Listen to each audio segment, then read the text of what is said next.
country is bigger than all of us.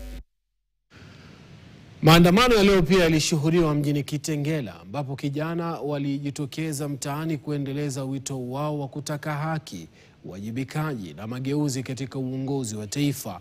Hali iligeuka ya taharuki, waandamanaji wakikabiliana na polisi na baadhi ya biashara kuvamiwa na kuporwa. Mwandishi wetu Phoenix Olwoch anatupa taswira kamili.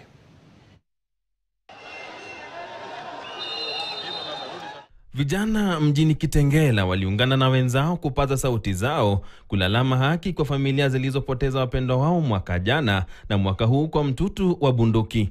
Pia wakishinikiza uongozi bora na kutaka mabadiliko serikalini. This our youths, and you are part and parcel of that youths, and we are here to demonstrate and to show solidarity with together with our youths who are being killed because of unemployment, and we are coming to demonstrate and they want to kill us.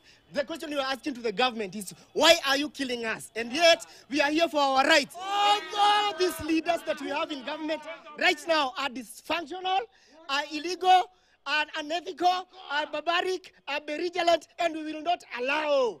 Maandamano katikati mwa jiji wa Kitengela yalishuhudia umati mkubwa wa waandamanaji mchana kutwa na vile idadi kubwa ya polisi. Maafisa wa polisi ambao walivalia magwanda rasmi za polisi walikabiliana na waandamanaji kuanzia mwendo wa saa 2 asubuhi. Maana ya amani sio kukuliwa, bwana wanatupiga, they shooting us like bullets, rubber bullets.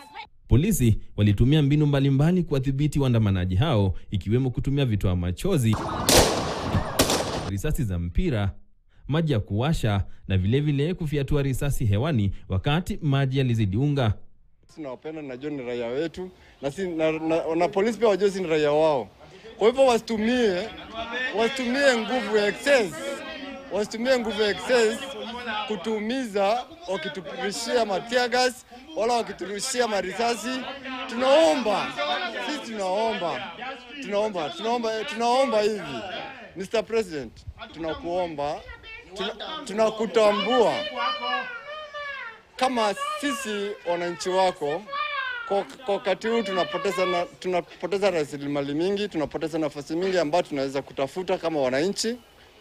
Na kwa hii mambo, kama ungekaa tu tunusikizane, tuache kufurugana, tunaomba tukiwe na amani, tufanye maandamano ya amani na utusikize tunasema nini. Maandamano haya yalishika kasi alasiri, huku baadhi ya waandamanaji hao wakivunja mkawa wa Chicken Inn na Pizza Inn na kupora mali ambayo hadi sasa thamani yake haijathibitishwa.